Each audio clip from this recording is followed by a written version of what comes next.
நாம் அழைக்காமலே நமக்கு ஒருவர் உதவியாக இருக்கிறார் என்றால், அவருக்கு ஏதேனும் நம்மால் ஆக வேண்டிய காரியம் ஒன்று இருக்க வேண்டும் என்பதை தெரிந்து கொள்ளுங்கள். அழைக்காமல் உதவி செய்யும் அளவுக்கு அன்பானவர்களோ நல்லவர்களோ இங்கு அதிகம் இல்லை என்பதையும் தெரிந்து கொள்ளுங்கள். ஒருவரிடம் எதையாவது எதிர்பார்த்து நீங்கள் அவர்களுக்கு உதவி செய்கிறீர்கள் என்றால், உண்மையில் அது உதவி அல்ல.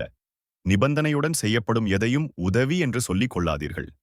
உண்மையில் அது ஒரு வியாபாரம். தவறான இடத்தில் மனம் சேர்வதால் மனம் மட்டுமல்ல, நாமும் உடைந்து விடுவோம். மனதில் இடம் கொடுப்பதாக இருந்தாலும் நிதானமாக யோசித்து முடிவெடுக்க வேண்டும். நீங்கள் அன்பை முதலீடாக வைத்தால் அனைவரின் உள்ளத்தையும் ஆளலாம். அறிவை முதலீடாக வைத்தால் இந்த உலகத்தையே ஆளலாம். அதிகாரத்தையும் ஆணவத்தையும் முதலீடாக வைத்தால் இழப்புகளையும் பிரிவுகளையும் தனிமையையும் மட்டும்தான் ஆள முடியும். எல்லோருக்குமே பலவீனம் என்று ஏதேனும் ஒன்றிருக்கும். சில தீய எண்ணம் படைத்தவர்கள் மற்றவர்களின் பலவீனங்களை பயன்படுத்திக் கொண்டு அவர்களின் வாழ்க்கையில் விளையாடிக் கொண்டிருக்கிறார்கள். அவர்களுடைய பலவீனத்தால் அவர்களின் வாழ்க்கையிலும் வேறு ஒருவர் விளையாடத்தான் போகிறார்கள் என்பதை நினைத்து பார்க்கவே மறந்து விடுகிறார்கள். கெட்டவனாக இருந்தாலும் அவனிடம் பணம் இருந்துவிட்டால் இந்த சமூகம் அவனை கடவுளாக மதித்து போற்றுகிறது. நல்லவனாக இருந்தாலும் அவனிடம் பணம் இல்லை என்றால் அவனை இந்த சமூகம் கல்லாக மிதித்து தூற்றுகிறது.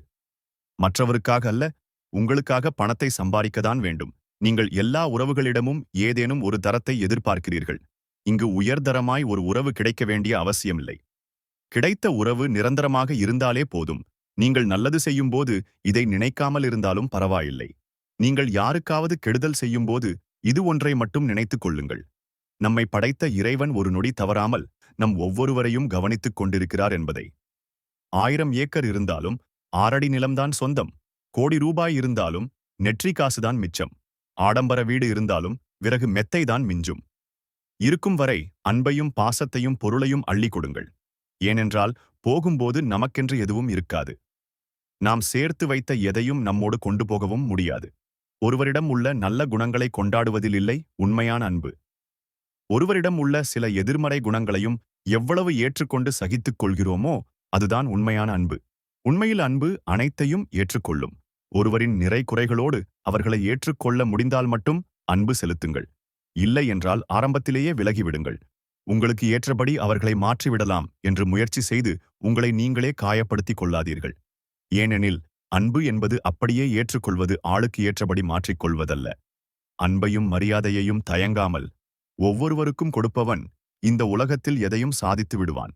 அன்புக்கும் மரியாதைக்கும் இடம் கொடுக்காதவர்கள் துன்பங்களுக்கும் கஷ்டங்களுக்கும் தங்கள் வாழ்க்கையையே கொடுத்து விடுகிறார்கள். ஒரே ஒரு ஏமாற்றுக்காரன் உங்களுக்கு நண்பனாகவோ உறவாகவோ இருந்தால் உங்களின் எதிரியை விட அவன்தான் மிகவும் மோசமானவன். யாரையும் முழுவதுமாக நம்பிவிடாதீர்கள். பிறகு நீங்கள் நேசிக்கும் உறவுகளுக்கு நீங்கள் ஒரு தேவை. ஆனால் உங்களை நேசிக்கும் உறவுகளுக்கு நீங்கள் ஒரு வரம். உங்களை நேசிப்பவர்களின் உள்ளத்தை ஒருபோதும் காயப்படுத்தி விடாதீர்கள். வார்த்தைகளை விட கூர்மையான ஆயுதம் வேறு எதுவும் இல்லை. உள்ளே தள்ளும் உணவு ருசியாக இருக்க வேண்டும் என்று நினைக்கும் நாக்கு வெளியே தள்ளும் வார்த்தைகளை பற்றி மட்டும் எதுவும் நினைப்பதில்லை.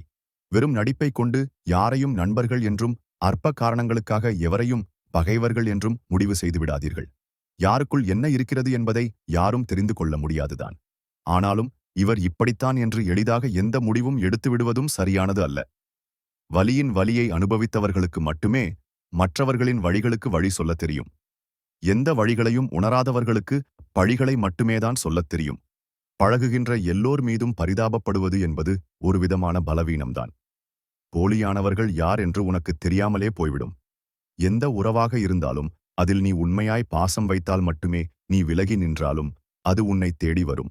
அன்பு என்பது ஒரு வாக்குறுதி போன்றது. அதை எல்லோருக்கும் எளிதாக கொடுத்துவிட முடியாது. வாழ்க்கையில் சில வாக்குறுதிகளை நிறைய யோசித்து நிதானமாகத்தான் கொடுக்க வேண்டும். ஆனாலும் இந்த வாக்குறுதி பலருக்கும் வாழ்க்கையில் யாரும் கொடுக்காமல் அதுவாகவே உருவாகிவிடுகிறது. அதுதான் சில நேரங்களில் அவர்களையே காயப்படுத்தும் ஆயுதமாகவும் மாறிவிடுகிறது. யாரையும் பழிவாங்க நினைப்பது முட்டாள்தனமானது. உண்மையில் ஒருவருக்கு சூழ்ச்சி செய்து குழி பறத்தால் நிச்சயம் அதில் நாமும் விழுந்து விடுவோம். ஒருவேளை பழிவாங்கி புதைக்க வேண்டும் என்று முடிவெடுத்து விட்டால் ஒரு குழி அல்ல 2 குழிகள் தோண்ட வேண்டும். ஒன்று அவர்களுக்காக, மற்றொன்று நமக்காக.